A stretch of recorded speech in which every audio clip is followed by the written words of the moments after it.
Ok.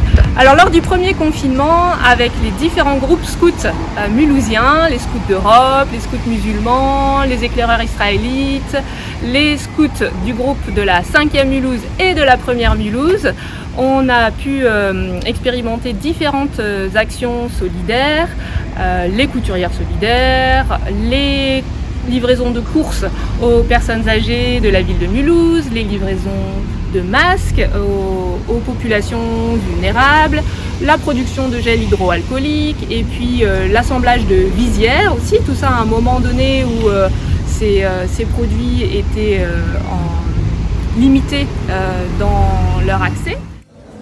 Alors l'action en fait elle a démarré le 19 janvier avec notre ancien aumônier scout qui nous a appelé, qui nous a dit ce qui serait vraiment intéressant c'est qu'on fasse de l'accueil au soutien du public dans la mesure où c'était un petit peu compliqué dans les premiers jours. Donc on a répondu présent, il y a eu une coordination à la fois médicale, à la fois municipale et un comité de pilotage qui était né de l'ancienne aventure des couturières solidaires. Et très rapidement, on s'est réunis et on a essayé de voir dans quelle mesure les scouts pouvaient intervenir. Donc je suis Frédéric Trinzewski, je suis le médecin coordonnateur du centre de vaccination de Mulhouse. Le centre de vaccination de Mulhouse est le plus gros centre de vaccination du Haut-Rhin. Nous vaccinons en pleine charge 10 000 personnes par semaine, soit plus de 1700 personnes par jour. C'est une activité qui est intense, qui nécessite un nombre important de personnel. Nous fonctionnons actuellement avec plus de 350 professionnels de santé qui interviennent au centre.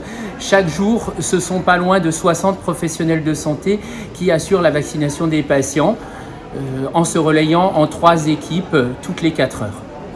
Actuellement, le centre de vaccination de Mulhouse a déjà procédé à plus de 105 000 injections de vaccins depuis son ouverture début janvier.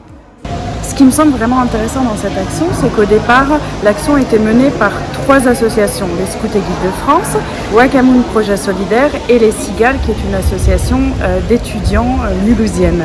Au fur et à mesure du temps, différentes associations nous ont rejoints, comme les Scouts musulmans, les Guides d'Europe, les éclaireurs, mais aussi des Lions Club et différents bénévoles de la ville de Mulhouse. Donc c'est vraiment un melting pot associatif qui s'est retrouvé au centre et ça emmène aussi des liens intergénérationnels car notre plus jeune bénévole a 16 ans et le plus âgé a 83 ans. Voilà, je crois que cette chemise et ce foulard scout ont permis de faciliter les échanges, notamment avec les personnes âgées. C'est une génération qui porte un regard très bienveillant sur le scoutisme et qui, dans ces moments difficiles, anxiogènes, qu'ont été le premier confinement et puis cette campagne de vaccination aussi, on a pu expérimenter l'effet comme ça apaisant, réconfortant, rassurant de cette chemise et ce foulard. Donc voilà, une très belle expérience pour les scouts au service de la population mulhousienne.